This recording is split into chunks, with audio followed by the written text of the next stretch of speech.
tous, on est en train de rigoler, mais en réalité, on ne devrait même pas rigoler.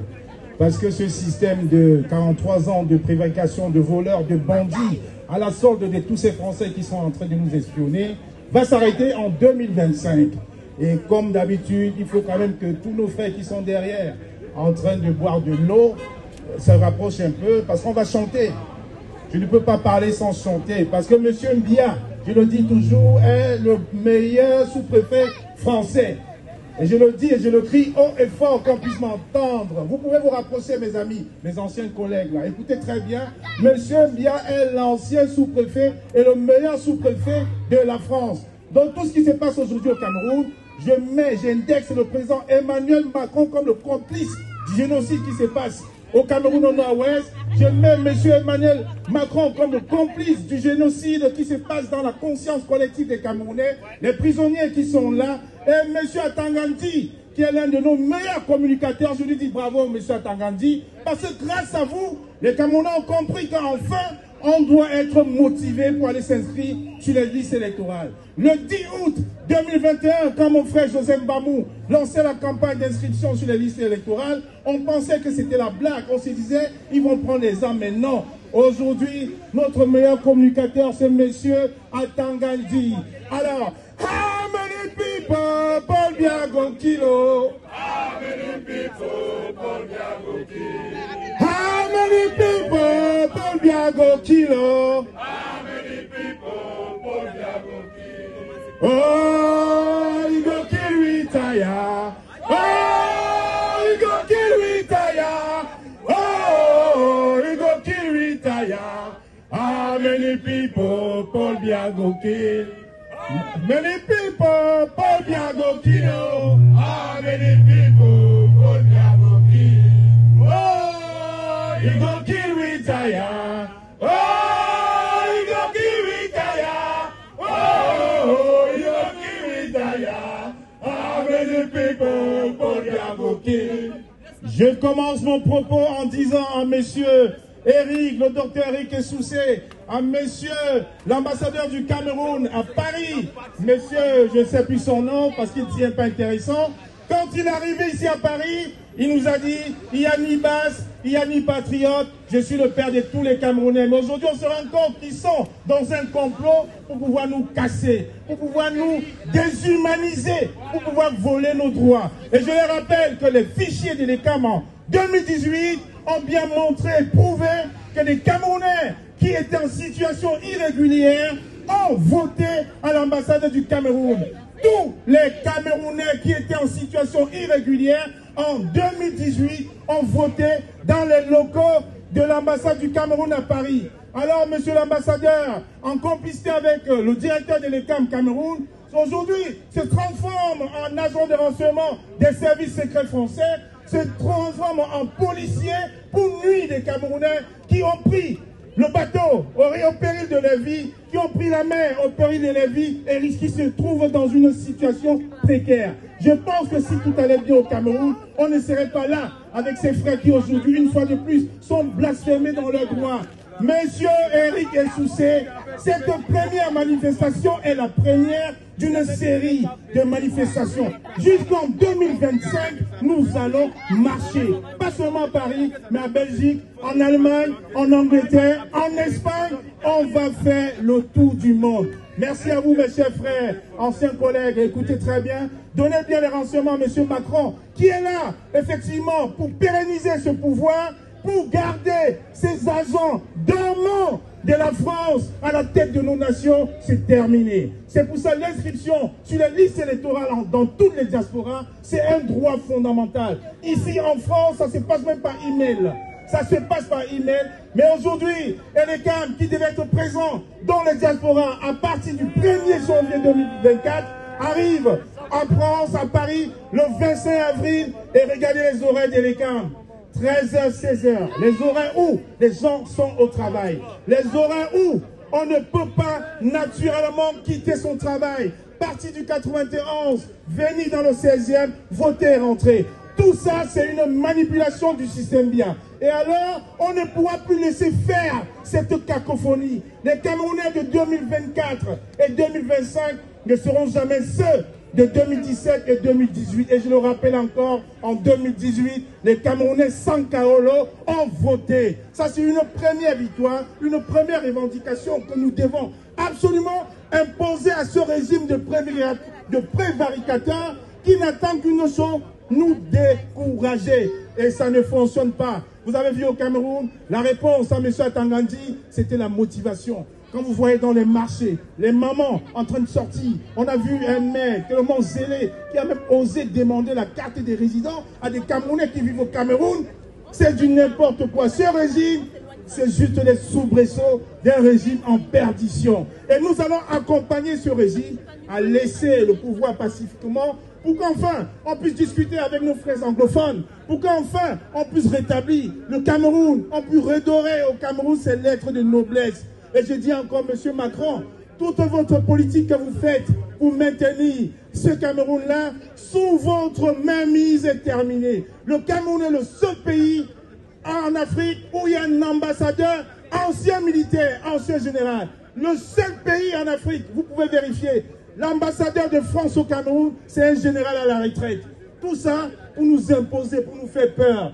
Au Cameroun, on a décidé qu'il n'y aura pas de guerre. Parce qu'à la fin des élections couplées déjà, législatives et municipales en février, les gens ne vont plus aller voter, rentrer chez eux. Les gens vont voter, rester, surveiller les votes jusqu'à la programmation finale. C'est sous ça, je peux vous mentir, je peux le dire sans horreur de me tromper, que les groupes de l'alternance au Cameroun ne se cachent plus.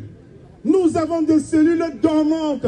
Ce n'est pas l'heure comme de l'autre côté qui me démentira. Nous avons des cellules dormantes au Cameroun. Je vous assure, ça ne se passera plus. Même s'il faille qu'on mette 500 € par mois de nos caisses pour financer ces jeunes-là, nous le faisons déjà. Nous le faisons et les gens sortent sans peur. Parce que si à chaque fois on a peur de sortir, si à chaque fois on se dit on va se faire arrêter, on ne pourra jamais rien faire. C'est pour ça cette fois-ci, nous sommes prêts à courir avec ce régime. On ne pourra plus laisser faire. Et nous, ici en diaspora, nous qui sommes en exil, on le fera ici, avec les ambassades du Cameroun. Donc, monsieur l'ambassadeur, le message passe. Il faudrait qu'il passe très bien dans votre tête, parce qu'il y a des Camerounais ici qui ont bravé la mer. Il y a des Camerounais ici qui ont bravé des serpents dans le désert. Il y a des vies qui ont été détruites, tuées, abandonnés. Les enfants sont morts sans identité, enterrés sous X, quelquefois pour les chanceux, et 2 fois le corps se décompose. Donc si ce gouvernement aimait un temps soit peu son peuple, on pouvait arrêter tout ça, asseoir les enfants du Cameroun pour qu'enfin ils puissent discuter. On comprend très bien leur intérêt, c'est pérenniser, c'est préserver leur acquis. Où on voit une fille d'un président, le seul d'ailleurs, en train de faire le tour des hôtels. Allez me dire si vous connaissez la fille d'un président rwandais. Allez me dire si vous connaissez la fille de Ousmane Sonko. Allez me dire si vous connaissez la fille du président de la Guinée. C'est ça le problème. On a tellement laissé faire qu'aujourd'hui, on peut quand même être fiers. Parce que grâce à nous, nous tous qui sommes là, on a pu chasser ce médiocre de Genève. On a fait à ce que ce gouvernement puisse avoir de l'économie au niveau de l'argent, mais en retour, qu'est-ce qu'on a? Est-ce qu'on a les écoles? Est-ce qu'on a les hôpitaux? Est-ce qu'on a de l'eau? Est-ce qu'on a de l'électricité? Est-ce qu'on a tout ça? On n'a rien, on n'a que le chômage comme réponse. Ou nos jeunes frères, après 8 années d'études universitaires, se discutent encore pour faire la moto. Et même malgré ça, on leur impose encore des taxes. C'est quoi ce pays où il faudrait tout négocier? C'est quoi ce pays où quand on va à l'école, on rentre, on habite encore avec ses neveux, avec ses cousins? Ce n'est pas possible. Ce n'est pas ce Cameroun-là que même moi, malgré mon vieillage, j'ai connu. Non, ce n'est pas ce Cameroun-là. J'ai encore souvenance que je peux le montrer ici sans risque de me tromper. On nous vaccinait à l'école et c'était gratuit. Ça n'existe plus au Cameroun. Ça n'existe plus au Cameroun. C'est l'une des raisons pour lesquelles aujourd'hui, on devrait motiver nos familles, on devrait inciter nos familles à massivement s'inscrire sur les listes électorales. Parce qu'au départ, ils ont tout fait pour nous décourager. Aujourd'hui, même nos frères d'en face sont en train de parler parce qu'ils ont compris que la seule réponse, la seule alternative aujourd'hui, c'est l'inscription sur les listes électorales. Et quand on regarde, quand on fait le panel de tous les opposants au Cameroun, de tous les proposants au Cameroun, on ne voit qu'une seule tête. Je veux encore fâcher beaucoup de personnes, mais je n'arrêterai jamais de le dire. L'alternance au Cameroun, c'est Maurice Kamto. Il est là, je ne me cache pas, je le dis, je l'affirme et je l'assume. C'est lui. Parce que M. Cabral Libye, vous pouvez me dire, là, à l'Assemblée nationale, ça va bientôt faire 5 ans. Quelle est la valeur ajoutée de M. Cabral Libye? Quelle loi il a ratifiée? Est-ce qu'il est audible? M. Cabral Libye n'est pas audible. Et vous avez bien compris que tous nos frères, amis politiques, et même de société civile, qui au départ étaient fâchés pour le boycott des élections, vous avez vu toutes ces personnes-là, naturellement, se sont retournées contre le parti de la Renaissance, contre son leader naturel. Et je le dis encore, le Cameroun est là, il aura ses maîtres de noblesse, comme notre sœur Sabine disait, let's make Cameroun great again. Let's make Cameroun great again. Et il va le redevenir quand tous nos frères qui sont là vont partir du pouvoir. Et on va les aider, on va les pousser s'il le faut. Et je termine mon propos en disant à monsieur l'ambassadeur du Cameroun, monsieur Koumou, si vous persistez à violer la loi de façon flagrante, en empêchant des Camerounais, en jouant au service de renseignement pour la France, au service d'immigration pour la France, je vous assure, ce n'est pas ce même discours que nous allons tenir. Parce qu'on ne fait que calmer des frères comme le jeune Cyril Doussa de se calmer. Je vous assure, si ça ne change pas, ça sera une autre opération. Voilà, ça, je vous le préviens. On est là, on calme, on dit il faut toujours discuter, il faut des pourparlers. Donc, vous laisse encore quelques semaines pour que vous reveniez. Et pour vous revenir vraiment à l'état de droit. Les textes que vous nous pondez aujourd'hui sont anticonstitutionnels. Les Camerounais ont droit à un vote. Et la France, mes amis qui sont là, écoutez très bien. Je prendrai toujours le président Macron comme responsable de tout ce qui se passe au Cameroun. Sans risque de me tromper et en prenant tous les risques de le dire. C'est M. Macron qui a imposé ça aux Camerounais. Il a succédé à Sarkozy, il a succédé à Hollande. Et le seul président français qui a eu la dignité et l'honneur de le dire, c'était le président Chirac qui l'a dit clair et net devant les télévisions françaises. Nous avons fait beaucoup du mal à l'Afrique. Le président Macron ne le dira jamais. On a vu le Premier ministre belge récemment demander pardon au peuple du Congo à cause de tout ça. Donc, M. Macron, je vous tiens responsable de tout ce qui se passe au Cameroun. Le Cameroun, le seul pays encore où on a des prisonniers qui sont morts en prison. On a des gens qui ont eu l'intention d'aller manifester un droit constitutionnel qui se retrouvent à être condamnés à 7 ans de prison. Comme s'il disait, que fait le professeur Alain Foguet en prison au lettres dans des bancs d'université? Que fait le jeune Bibou Mounissa au sorti de son mariage en prison? Que fait tous ces jeunes-là? Que fait aujourd'hui la veuve de Rodrigue Daréo qui était sortie en abandonnant son commerce et qui malheureusement se retrouve mort en prison de suite de choléra? Le choléra, une maladie orpheline qu'on ne retrouve plus dans aucune nation. Le choléra, juste pour un Cameroun meilleur. Merci d'être venu. Je peux vous assurer, un Cameroun meilleur est possible.